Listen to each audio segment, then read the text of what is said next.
भक्तजनों, हर हर महादेव, जय श्री राम।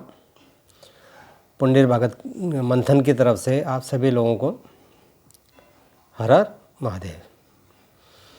भक्तजनों, अभी हमने पीछे कुंभ के बारे में बताया था, फिर आपको एक पूरे उसके साथ में म्यूजिक के साथ में आपको पूरा भजन देंगे। हमें उम्मीद है कि आज आपने एक गढ़वाली गाना भी सुना होगा, आपको पसंद आया या नहीं आया। उसमें आपने क्या चीज़ नोट की, क्या होना चाहिए क्या नहीं होना चाहिए, क्योंकि किसी भी गाने का भजन का एक संदर्भ होता है, एक मैसेज होता है। मुझे नहीं पता आपने वो किस रूप में लिया। हमने नंदा जी के बारे में भी कुछ दिया था आपको।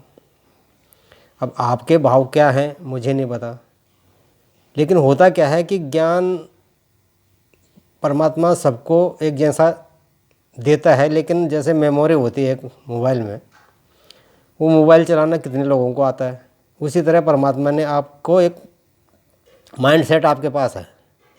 आपको उस माइंड सेट का क्या इस्तेमाल करना है, कैसे करना है, ये आपके ऊपर डिपेंड करता है।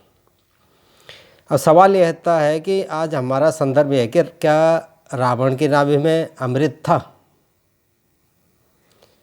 वो भी एक ज्ञान था उनके पास। देखिए, आपको सबको पता है रावण तो बहुत ज्ञानी था, तो क्या अमृत था? आज हमारा इसी पे मंथन करेंगे हम। तो दर्शकों, हुआ क्या था कि देखिए, जब भी कोई हमारे समाज में, हमारे सत्य सनातन धर्म में शादी होती है तो बहू आती है, तो बहू को बोलते हैं कि भाई पहले दिन आपने भोजन बनाना, खाना बनाना है। तो ऐसे ही सीता जी के साथ हुआ था।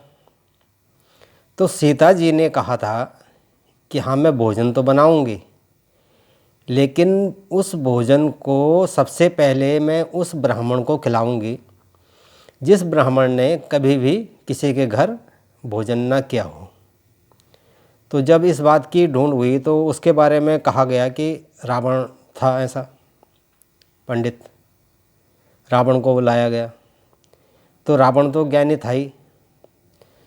तो रावण जब जानता था कि ये साक्षात माता भगवती जगत जननी जगदम्बा जी हैं, तो कौन व्यक्ति ऐसा होगा कि जिसको मौका मिले और वो आशीर्वाद ना ले, इसको कहते हैं ज्ञान। तो उन्होंने सीता जी से एक वचन मांगा रावण ने कि हे माते, आप मुझे ये वरदान दो, वचन दो कि आप सदा मेरे हृदय में वास करोगे। सीता जी ने बोला, मैं वचन देती हूँ, आप भोज कीजिए। तो जब आपको पता होगा, जब रावण को विभीषण ने राम जी को बताया था कि अमृत है, तो यहीं जो है कहते हैं ना, भेद जो होता है ना, घर का भेद, कहते तो हैं सब कि घर का भेद ही लंका ढाए, लेकिन विभीषण ने भेद नहीं बताया था, अमृत बताया था, झूठ बोला था। क्योंकि कहा जाता है कि अपने घर का भेद जो भी खोलता है उसका नाश होता है। तो यहाँ विभीषण को जो राज दिया था, इसलिए दिया था कि विभीषण ने पूरा राज नहीं बताया था अपने भाई का। ये भी एक नीति होती है। अगर विभीषण सीधा बोल देता कि ये है, जबकि राम जी जानते हैं, ऐसा नहीं है कि राम जी नहीं जानते कि कौन क्या है। ये तो हमारी सोच है मनुष्यों की कि पूरा सच जानते हुए भी हम उसको नकार देते हैं। सारा कुछ यही है। जैसे आप किताब पढ़ते हो, किताब में क्वेश्चन भी होते हैं, आंसर भी होते हैं। अब ये तो आपकी सोच है ना, आंसर कहाँ पे है और क्वेश्चन क्या है। तो यही सारे रामायण में, वो सारे श्रीमद् भागवत में है, सब कुछ यहीं लिखा गया है। उसमें सारा पढ़ने के बाद क्वेश्चन भी है, आंसर भी है। अब ये तो आपको सोचना है, आपको देखना है।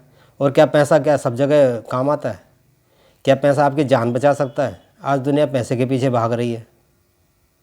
नहीं भक्तजनों, ऐसा नहीं हो सकता। वो आपके प्राण, ठीक है, कुछ टाइम के लिए, वक्त के लिए खुशी तो दे सकता है, आपकी सकारात्मक सोच को पैसा नहीं बदल सकता, वो आपका मन जो है सत्कर्म के अनुसार ही बदल सकता है। पैसा आपकी बुद्धि को नहीं बदल सकता। ये आपके सत्कर्म ही आपके भविष्य को बदल सकता है। ये ज़रूर होता है, लोग कह देते हैं कि इस जन्म में नहीं खाए तो कब खाएंगे। खाने के लिए अगला जन्म भी है, ये सब लिखा हुआ है, बाकी आपने सोचना है। और जैसे कि मैंने पहले भी आपको ये कुछ चीज़ें दे रखी हैं, उस पर भी आप संज्ञान लीजिए। और बहुत बहुत धन्यवाद आप लोगों का। कल मैंने जो भेंट दी है माता की, उसमें भी आप संज्ञान लीजिए, क्या है, सही है, नहीं है। और बहुत बहुत नमस्कार आप सभी लोगों का, बहुत बहुत धन्यवाद। पुंडीर भगत मंथन में आपका बहुत बहुत स्वागत है। और अपने विचार भी रखिए। नमस्कार, जय हिंद।